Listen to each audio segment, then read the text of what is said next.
Cette vidéo vous est présentée par CyberGhost.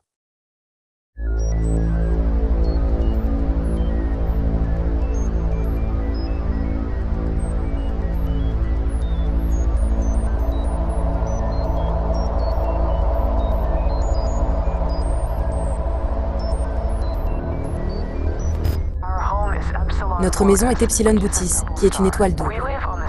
Nous vivons sur la 6e planète sur 7, venant du Soleil, qui est le plus grand des deux. Nos 6 planètes ont une lune, notre 4e planète en a 3. Nos 1re et 3e planètes en ont chacune une. Notre sonde est dans la position d'Arcturus, connue sur nos cartes.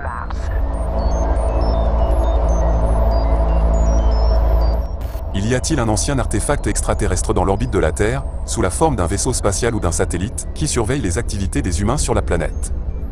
Un objet inconnu, vieux de plusieurs milliers d'années, et qui envoie un mystérieux signal vers la Terre. Ce signal semble même avoir été décodé, et si la traduction est correcte, il nous observerait depuis plus de 13 000 ans. Cet objet est devenu connu sous le nom de Black Knight Satellite, ou en français, le Chevalier Noir. Qui l'a créé? Dans quel but? Et existe-t-il vraiment? Il était temps que je m'intéresse à cette étrange histoire, qui semble avoir commencé à la fin du 19e siècle, il y a environ 120 ans. Bienvenue sur La Vérité est ailleurs.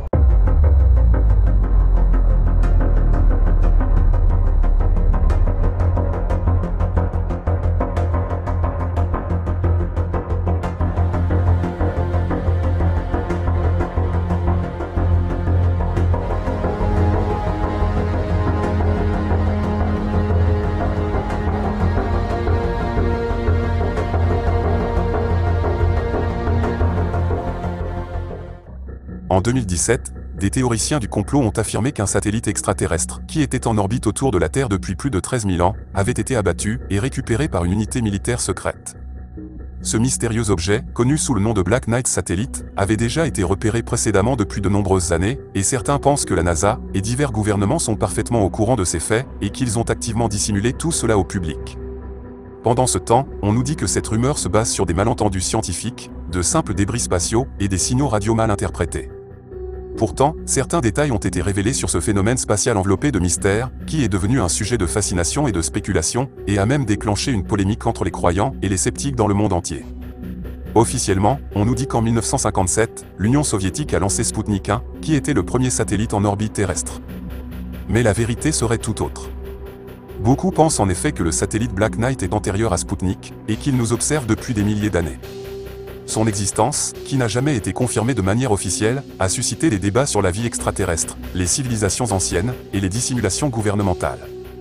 Dans cette vidéo, on revient sur cette histoire intrigante, et le mystère qui entoure l'énigmatique Black Knight Satellite. Des premières transmissions reçues par Nikola Tesla, aux observations rapportées par les astronautes et des astronomes, le satellite Black Knight a captivé l'imagination des gens du monde entier. Qui étaient les témoins de cet événement, et pourquoi a-t-il été étouffé?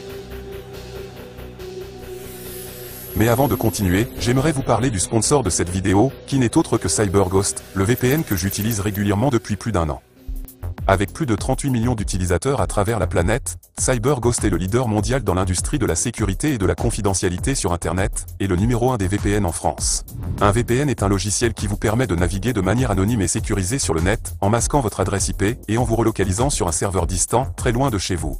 Le logiciel chiffre également votre trafic Internet via un tunnel sécurisé, ce qui protège vos données personnelles et vous met à l'abri des hackers, des sites frauduleux et de toute personne mal intentionnée sur le net. Mais l'un des atouts les plus intéressants, c'est de pouvoir vous géolocaliser dans un autre pays, ce qui va vous permettre d'accéder à de nombreux contenus et services qui étaient inaccessibles pour vous jusque-là. Avec CyberGhost, vous pouvez vous géolocaliser aux États-Unis et avoir accès à l'intégralité des catalogues américains des plus grandes plateformes de streaming, comme Netflix, Disney+ ou Amazon Prime. Ainsi, vous pourrez par exemple voir le film d'action Jeu de rôle sur Prime Video US, alors qu'il ne sera disponible en France que dans plusieurs mois. C'est également très intéressant en ce qui concerne le sport. En vous connectant depuis l'étranger, vous pourrez accéder à de nombreuses retransmissions en direct, et gratuitement, je pense notamment au football. Mais vous pouvez aussi débloquer l'accès à des sites internet qui ne sont pas accessibles depuis chez vous, ce qui est vraiment très pratique. CyberGhost fonctionne sur tous les systèmes d'exploitation, Apple, Android, Windows, sur des Smart TV, et même des consoles de jeux, et sur jusqu'à 7 appareils différents en même temps, ce qui vous permet donc d'en faire profiter tous vos proches. Alors n'hésitez plus. Grâce à mon lien situé en description, vous pourrez bénéficier d'un tarif spécial de 2,03 € par mois, soit une remise de 83%. Et comme d'habitude, il y a 4 mois offerts, et vous aurez 45 jours de garantie satisfait ou remboursé. Le service client est vraiment excellent, en français, et disponible 24 heures sur 24, 7 jours sur 7. Merci à CyberGhost VPN pour son soutien régulier à la chaîne, ce qui soutient mon travail. Et maintenant, on reprend l'histoire du Black Knight Satellite, qui semble avoir commencé un soir de 1899, à Colorado Springs, aux États-Unis. Nikola Tesla avait construit une grande tour pour faire des expériences sur la transmission d'électricité sans fil. Alors que Tesla était dans son laboratoire, quelque chose d'inattendu s'est produit.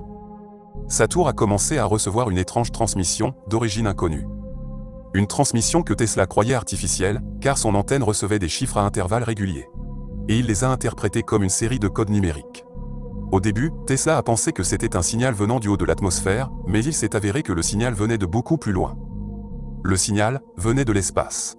Et Tesla était persuadé qu'il s'agissait d'une preuve de la vie sur une autre planète, et que ce signal provenait d'êtres hautement intelligents sur la planète Mars. À l'époque, la communauté scientifique avait certainement reconnu le génie de Tesla, mais à cause de ses déclarations incroyables, ils le considéraient aussi comme un savant fou. De nos jours, les obsédés du Black Knight Satellite sont convaincus que Tesla s'était trompé et que les signaux qu'il avait reçus étaient en réalité une transmission de la sonde extraterrestre depuis l'espace pour tenter de communiquer avec les humains sur Terre. Mais quelques années plus tard, Marconi, considéré comme l'un des inventeurs de la radio et de la télégraphie sans fil, a également intercepté ces mêmes signaux, ajoutant encore du mystère entourant le Black Knight Satellite. D'autres preuves sont venues en 1927, lorsque l'ingénieur radio norvégien Jørgen Holz a remarqué que des transmissions radio, envoyées sur une certaine longueur d'onde, étaient renvoyées quelques secondes plus tard. On sait que les échos radio eux-mêmes ne sont pas inhabituels. Les ondes radio, en particulier les ondes courtes, peuvent rebondir plusieurs fois entre le sol et la stratosphère. C'est ce qu'on appelle la propagation. Mais les échos radio typiques se produisent généralement un septième de seconde après la transmission originale. Là, les échos se produisaient systématiquement à différents intervalles, jusqu'à 15 secondes après la transmission, ce qui n'était pas du tout cohérent avec les signaux qui rebondissent autour de la Terre. Ces étranges signaux sont maintenant connus sous le nom d'échos longs retardés. Et pendant des années, après leur découverte, des opérateurs de radio amateurs ont également observé ces échos qui ont déconcerté les scientifiques, et n'ont depuis jamais été entièrement expliqués. Le 14 mai 1954, 3 ans avant que Sputnik ne devienne officiellement le premier satellite dans l'orbite de la Terre, 2 journaux américains ont rapporté une histoire étonnante qui pourrait expliquer ces étranges échos radio. La nouvelle a déconcerté les scientifiques et a également provoqué la panique au Pentagone. Le rapport affirmait que selon un expert, 1 ou 2 satellites artificiels tournaient autour de la Terre. L'expert en question était le major du corps des marines, Donald Keough. Le major Keough était un aviateur naval, qui devint plus tard un chercheur sur les ovnis, et fonda le Comité national d'enquête sur les phénomènes aériens non identifiés, ou NICAP. Il a affirmé que des scientifiques du gouvernement américain, travaillant à White Sands, au Nouveau-Mexique, avaient trouvé 1 ou 2 satellites artificiels, et qu'ils essayaient de les suivre. Quelques semaines plus tard, le public a obtenu plus de détails. Il a été rapporté que ces 2 mystérieux satellites avaient été trouvés respectivement à 400 miles et 600 miles au-dessus de la Terre. Ces satellites émettaient un étrange signal radio à intervalles périodiques, qui était très similaire à celui que Tesla avait découvert des années plus tôt. Le docteur Lincoln Lapaz, un astronome de l'Université du Nouveau-Mexique, était en charge d'une équipe essayant de localiser et d'identifier les mystérieux objets. Le Pentagone était évidemment très contrarié par la fuite de ces informations. Mais lorsque vous recevez des émissions d'un satellite, avant que les satellites ne soient inventés, il est difficile de garder cela secret. Quelques semaines après que la NASA ait détecté des signaux provenant de ce qu'elle a appelé un objet en orbite inconnu, ces signaux ont été confirmés par des astronomes en France et dans d'autres pays. L'armée américaine était très préoccupée, car il pouvait s'agir de satellites espions russes, lancés en secret. Mais ce n'était pas le cas. En 1957, un chercheur du gouvernement vénézuélien observait Sputnik 2 alors qu'il passait au-dessus de Caracas. Mais il a aussi remarqué un autre objet qu'il n'a pas pu identifier. D'abord, il a pensé que c'était un Sputnik. Mais il ne pouvait pas s'agir d'un Sputnik se déplaçant sur une orbite standard, c'est-à-dire d'ouest en est, avec la rotation de la Terre. Car l'objet qu'il avait vu se déplaçait sur une orbite rétrograde, orbitant d'est en ouest, à l'opposé de la rotation de la Terre. Et le problème, c'est que la technologie nécessaire pour faire cela n'existait pas encore à la fin des années 50. Il y a eu ensuite de multiples observations de ce qu'on a appelé le Black Knight Satellite. Et le ministère de la Défense l'a finalement reconnu. Le 11 février 1960, le New York Times a même publié un article qui disait: le 10 février, à Washington, un satellite non identifié a été découvert autour de la Terre, sur une orbite polaire, par des stations de suivi américaines. Le ministère de la Défense a déclaré aujourd'hui que l'identité et l'origine du satellite mystérieux, surnommé Black Knight Satellite, ne sont pas connues malgré près de 2 semaines de suivi. Ce rapport a renouvelé l'intérêt pour le satellite, et des astronomes du monde entier ont déclaré l'avoir vu. Et ce qui était très étrange, c'est qu'il n'avait pas d'horaire régulier. Il apparaissait certaines nuits, mais pas d'autres, et il ne savait pas quand le surveiller. Cette année-là, il faut se rappeler que nous étions en pleine guerre froide, et le Pentagone était absolument terrifié à l'idée qu'il s'agisse d'une sorte de nouveau satellite espion russe, qui pourrait apparaître et disparaître à tout moment. Le Time Magazine a même écrit sur le Black Knight Satellite, et sur la manière dont la marine américaine essayait de le suivre avec ses avions. Un entrepreneur militaire avait été chargé de le suivre et de le photographier, ce qu'ils ont fait en août 1960, mais ce rapport et ces photographies n'ont jamais été publiés. En mai 1961, l'Observatoire Smithsonian de Harvard a repéré l'objet et ils l'ont même rapporté dans la presse en déclarant: le satellite a été repéré pour la première fois au-dessus de la Floride. Un satellite brillant insoupçonné et imprévisible. On a demandé de l'aide à des stations satellites du monde entier pour le suivre. Et c'est exactement ce qui s'est passé. Depuis son laboratoire parisien, Jacques Vallée a observé, suivi et même filmé le Black Knight Satellite. La première chose qui en est ressortie, c'est qu'il était en orbite polaire. Mais à l'époque, il n'existait pas encore de satellite terrestre en orbite polaire. Et ce qui est intéressant à ce sujet, c'est que les satellites en orbite polaire sont très bien placés pour observer tous les points de la surface de la Terre.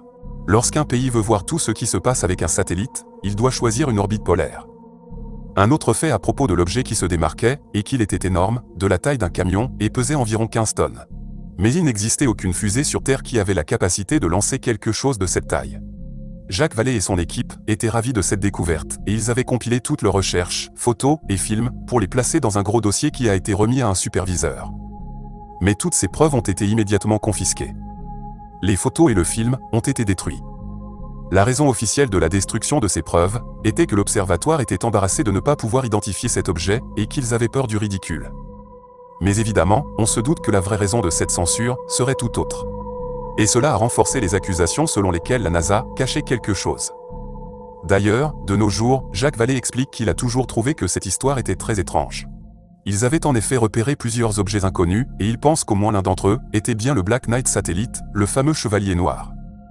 À l'époque, avant d'avoir repéré ce mystérieux satellite, Jacques Vallée s'intéressait peu aux ovnis et n'était pas encore ufologue. Mais suite à cette histoire, il l'est devenu, après avoir écrit de nombreux livres et des tonnes d'articles, remettant en question la science dominante et soutenant l'existence des ovnis. Jusqu'à présent, la seule observation du satellite Chevalier Noir est venue d'astronomes et d'observatoires au sol. Mais pour vraiment prouver l'existence du Chevalier Noir, il fallait un témoin oculaire pour aller en orbite et le voir de ses propres yeux. Et à peine 18 mois plus tard, c'est exactement ce qui s'est passé. Nous connaissons tous Alan Shepard, le premier astronaute américain à être allé dans l'espace, 23 jours après le cosmonaute soviétique Yuri Gagarin, et qui fut plus tard le commandant de la mission Apollo 14, et bien sûr, le célèbre Neil Armstrong, le premier homme à avoir officiellement posé le pied sur la Lune, lors de la mission Apollo 11. Et si cet incroyable exploit a pu avoir lieu, on le doit en grande partie à Gordon Cooper, qui était l'un des tout premiers astronautes américains. En 1963, il a piloté Mercury 9, qui était la plus longue mission spatiale américaine jamais réalisée à l'époque. Et Gordon Cooper était comme une sorte de héros sorti d'un film. Lors de son retour sur Terre, son module a connu une panne totale du système. Et il a fait ce qu'un héros de cinéma aurait fait, il a tout éteint, en faisant descendre sa capsule spatiale en mode manuel, et a réussi à atterrir en toute sécurité, à seulement 6 km de l'endroit prévu. Cette expérience ne lui a pas fait peur du tout, et il a continué à aller dans l'espace, en établissant même un nouveau record de vol spatial, en séjournant dans l'orbite de la Terre pendant 190 heures et 56 minutes, soit près de 8 jours d'affilée. Et son record a permis de démontrer que les astronautes pouvaient rester dans l'espace, le temps nécessaire pour les futures missions Apollo. Voici à quel point Gordon Cooper était devenu un astronaute de légende. Et il est même la seule personne à s'être endormi pendant le lancement de sa fusée, ce qui est assez étonnant. Pendant la mission Mercury 9, alors que Cooper était en orbite autour de la Terre, il a dit avoir vu un objet lumineux non identifié, qui était devant sa capsule spatiale.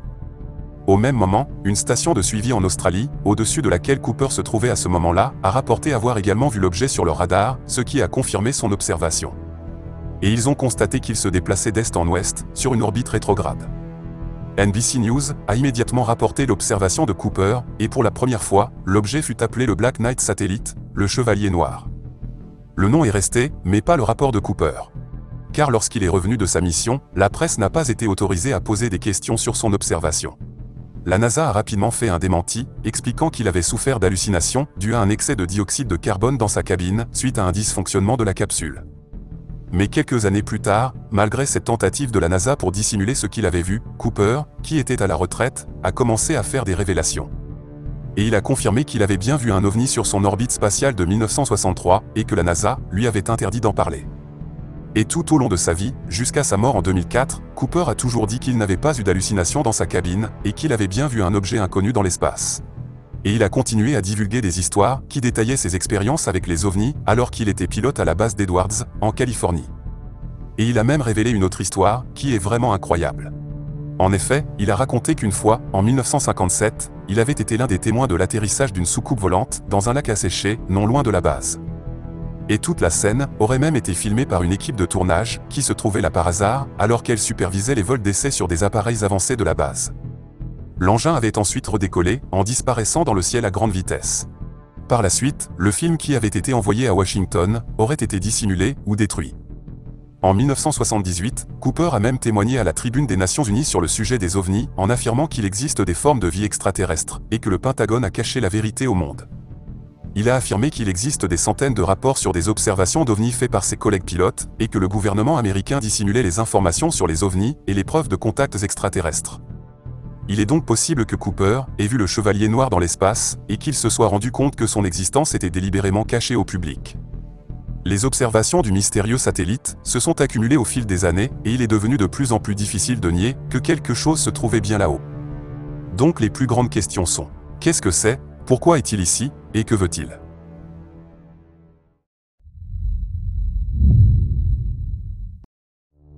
En 1973, dans un article du magazine Spaceflight, Duncan Lunnan, un chercheur écossais spécialisé dans l'astronomie et les vols spatiaux, a affirmé avoir déchiffré un message caché, envoyé par les signaux radio du Black Knight Satellite. Il avait analysé et réinterprété toutes les données compilées par les scientifiques de Londres, concluant que ces signaux étaient bien trop puissants pour être simplement des échos radio de la Terre. Et il a remarqué des variations qui pourraient indiquer un code. Il avait donc mis toutes les données sur un graphique, et le résultat a été une collection de points, qui était une carte du ciel représentant un système stellaire, et en particulier, l'étoile binaire Epsilon Bootis. Et il a estimé que cela pourrait indiquer l'origine du Black Knight Satellite, mais il y avait un problème. Arcturus, l'étoile la plus brillante de la constellation, n'était pas à sa place, et était légèrement décentrée. Il a donc compris que cela représentait une carte du ciel dans une époque passée, et a calculé, en se basant sur le cycle de précession de l'axe de rotation de la Terre, qui est de 26 000 ans, que le Black Knight Satellite observait la Terre depuis plusieurs milliers d'années. Il était dans l'orbite de la Terre depuis environ 13 000 ans. Et selon Duncan Lunnan, un message accompagnait la carte des étoiles. Et ce message, transmis par le Black Knight Satellite, est le suivant. Notre maison est Epsilon Bootis, qui est une étoile double. Nous vivons sur la 6e planète sur 7, venant du Soleil, qui est le plus grand des deux. Notre 6e planète a une lune. Notre 4e planète en a 3. Nos première et 3e planètes en ont chacune une. Notre sonde est dans la position d'Arcturus, connue sur nos cartes. Étrangement, même si cette incroyable révélation a été publiée dans le New York Times, le Time Magazine, et dans d'autres médias grand public, personne n'a officiellement abordé le sujet, et cette information est par la suite retombée dans l'oubli. Et Duncan Lunnan, qui semble avoir reçu des pressions, et même peut-être des menaces, avait même retiré son incroyable affirmation, en déclarant qu'il ne voulait plus parler du Black Knight Satellite. Mais la théorie du complot s'est quand même propagée dans les cercles ufologiques sans lui. Il est donc suggéré que le Chevalier Noir a toujours parcouru l'orbite de la Terre pendant des milliers d'années, à l'insu des humains, et que personne ne connaissait son existence, jusqu'à ce que Nikola Tesla le découvre par hasard d'une manière improbable. Ce mystérieux satellite se déplacerait donc autour de la Terre, en émettant des signaux radio de temps en temps. En décembre 1998, les astronautes de la navette spatiale Endeavour, de la mission STS-88, en route vers l'ISS, ont pris des photos d'un objet mystérieux. Et il semblait que finalement, après plus de 120 ans de spéculation, nous avions enfin la preuve de l'existence du satellite Chevalier Noir. Mais comme d'habitude, la NASA a de nouveau été en désaccord avec les astronautes, et a affirmé que ce qu'ils avaient vu et photographié n'était pas un ovni, mais plutôt un débris spatial, et très probablement une couverture thermique. Cette explication n'a évidemment pas convaincu tout le monde, et la théorie du complot entourant ce mystérieux objet orbitant autour de la Terre a été relancée de plus belle. Et beaucoup ont pensé que la vérité était cachée au public. Et cela laisse donc l'inévitable question de savoir pourquoi il est ici. Une théorie suggère que c'est une sonde extraterrestre, envoyée pour surveiller les humains et notre évolution. Et en effet, cela aurait du sens s'il existe une civilisation intelligente avancée, quelque part dans la galaxie. Elle enverrait des sondes vers chaque étoile qui pourrait éventuellement abriter la vie. Et lorsque nous atteindrons nous-mêmes ce niveau de technologie, je n'ai aucun doute que nous pourrions faire la même chose dans le futur. Et si le Black Knight satellite est bien une sonde extraterrestre, ces signaux radio pourraient-ils nous indiquer où se trouve son vaisseau spatial, ou sa planète d'origine? Ces signaux seraient comme une tentative de contact d'une civilisation venant d'un autre système stellaire. Ou peut-être que ce n'est pas du tout une sonde extraterrestre, mais un vestige de technologie laissé par nos ancêtres, dans un lointain passé. Une civilisation technologiquement très avancée, qui aurait existé sur Terre, il y a des milliers d'années. En effet, il existe de nombreux textes anciens qui décrivent un objet en orbite autour de la Terre. Certains disent qu'il s'agirait d'une sorte d'arche de Noé. Une arche spatiale, qui a été placée là, il y a des milliers d'années. Une arche qui contiendrait des informations sur l'ADN de l'espèce humaine d'un lointain passé. Conscients qu'une catastrophe à l'échelle planétaire allait condamner la civilisation, ils auraient mis leur ADN dans un endroit sûr. Un endroit qui ne craindrait pas les périodes glaciaires ou même une guerre nucléaire. Et quoi de plus sûr qu'un endroit situé en orbite autour de la Terre? Et en plaçant l'arche en orbite, vous assurez non seulement la sécurité de son contenu, mais vous assurez que la seule façon d'en prendre conscience est d'atteindre un certain niveau de technologie. Maintenant, si on suppose que ce mystérieux satellite existe réellement, il paraît évident que des gouvernements des pays les plus importants de la planète auraient essayé d'envoyer un vaisseau en orbite pour le récupérer et découvrir ses secrets. On pourrait penser naïvement qu'un gouvernement aurait essayé de le ramener sur Terre pour partager ses secrets avec le reste du monde. Mais on sait que ce n'est pas comme ça que cela fonctionne. Si un gouvernement découvrait une nouvelle technologie très avancée, est-ce qu'elle le partagerait avec tous les autres pays de la planète? Bien sûr que non. Et si la raison pour laquelle l'existence du Black Knight satellite est gardée secrète, c'est peut-être parce que quelqu'un l'a déjà récupéré. Et peut-être qu'ils n'ont pas aimé ce qu'ils ont découvert.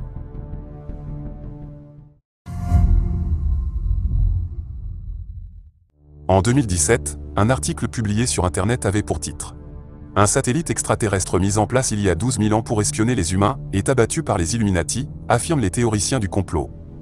L'article faisait mention d'une rumeur, suggérant que le Black Knight satellite, une sonde extraterrestre en orbite quasi-polaire autour de la Terre, avait été abattu par un avion secret, capable d'aller dans l'espace, selon une source venant de Wikileaks. L'information avait été publiée sur le site Disclose TV, mais étrangement, l'article qui semble avoir été supprimé, n'est maintenant plus disponible en ligne. L'article faisait également mention de cette vidéo, qui semble prouver cette opération militaire secrète. La vidéo, qui avait été à l'origine publiée sur la chaîne YouTube UFO Today, qui n'existe plus, montre en effet une lumière blanche brûlante se déplaçant lentement dans le ciel. Et il a été dit que cette lumière était en fait le Black Knight satellite. Puis on voit une autre étrange lumière de forme triangulaire, ici entourée en rouge, qui serait un avion militaire secret, s'approcher de la sonde extraterrestre, et qui lui aurait tiré dessus. Et bizarrement, juste après, l'objet lumineux semble en effet avoir été percuté par quelque chose, ce qui provoque ces étranges traînées lumineuses. Et cette incroyable vidéo, que j'ai réussi à retrouver pour vous, la voici.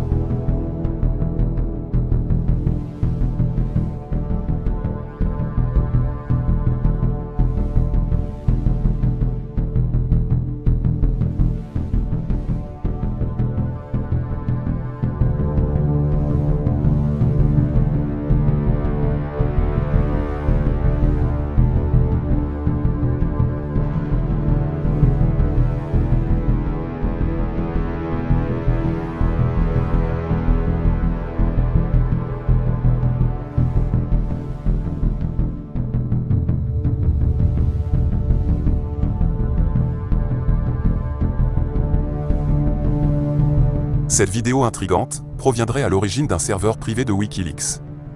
Et il est dit que la chaîne YouTube, qui était à l'origine de la première publication de cette vidéo, et qui n'existe plus aujourd'hui, avait été piratée. Tout cela est vraiment très étrange, et il semble que quelqu'un a volontairement mis cette vidéo en ligne, alors qu'elle n'était pas, semble-t-il, destinée à être rendue publique. Et peut-être qu'elle avait été publiée, à l'origine, sur le dark web. Quoi qu'il en soit, on n'a aucun moyen de retrouver la source exacte de cette vidéo, et on ne dispose donc d'aucune information vérifiable, pouvant certifier ce qu'elle montre exactement. Même si elle est authentique, on ne peut rien confirmer, ce qui est souvent le problème avec ce genre de vidéo. Cette séquence, qui semble avoir été filmée par un télescope, rajoute donc encore une couche de mystère à la rumeur de l'existence du Black Knight satellite. Cette histoire est vraiment fascinante, et reste encore un mystère. Elle continue toujours à alimenter les spéculations sur la vie extraterrestre, les civilisations anciennes, et les dissimulations gouvernementales. En effet, beaucoup de gens croient que la planète Terre est en réalité un système fermé, comme une réserve, ou une planète prison, sous la surveillance constante d'une autre civilisation. Et ce mystérieux satellite, en orbite autour de la Terre, qui semble avoir réellement existé, pourrait avoir été placé ici dans un lointain passé, pour nous observer. La fascination pour le Black Knight satellite nous rappelle donc les mystères illimités qui entourent encore notre univers, nous incitant à chercher des réponses et à explorer l'inconnu. Alors que les sceptiques rejettent cette histoire comme étant le produit de signaux mal interprétés ou des phénomènes naturels, d'autres pensent au contraire qu'elle recèle des secrets qui attendent d'être découverts. Par exemple, on nous dit que Nikola Tesla aurait en fait découvert des signaux électromagnétiques émis par des pulsars qui n'ont été découverts que dans les années 60. Pourquoi pas? Mais est-ce vraiment la vérité? Et qu'en est-il de toutes les autres preuves d'observation du monde entier, confirmées par les gouvernements et les citoyens privés? Pourquoi les photographies et les films ont-ils été mystérieusement détruits? Pourquoi certains astronautes prétendent-ils qu'il y a une dissimulation active de la part des gouvernements? En réalité, il y a beaucoup de questions qui restent sans réponse. Personnellement, je crois aux rapports de témoins oculaires d'astronautes et d'astronomes qui ont risqué leur réputation en s'exprimant sur ce sujet. Oui, je crois qu'il y a effectivement une dissimulation active de la part des gouvernements sur Terre. Et comme vous regardez cette vidéo en ce moment, je sais que vous vous souciez de la vérité. Donc vous devez continuer à poser des questions, et vous devez continuer à maintenir la pression. Et ceux qui sont au pouvoir essaieront de vous décourager, et vous feront croire qu'ils ne vous prennent pas au sérieux. Mais c'est aussi un mensonge. Ceux qui sont au pouvoir vous prennent très au sérieux. Car ils peuvent faire taire un astronome, et ils peuvent faire taire un astronaute, mais ils ne peuvent pas tous nous faire taire. Vous pouvez sentir les dominos qui sont sur le point de tomber, je le sens aussi. Il faudra du courage à quelqu'un pour pousser ce premier domino, mais une fois qu'il sera enfin tombé, ils tomberont tous, et quand cela arrivera, il n'y aura plus de retour en arrière possible. Merci beaucoup d'avoir passé du temps avec moi aujourd'hui. Si vous avez aimé cette vidéo, et si vous avez appris quelque chose, faites-moi une faveur. Likez, commentez, et partagez cette vidéo, car cela aide vraiment la chaîne. Et si vous êtes nouveau ici, n'oubliez pas de vous abonner. Merci de m'avoir suivi, et à bientôt pour la prochaine vidéo.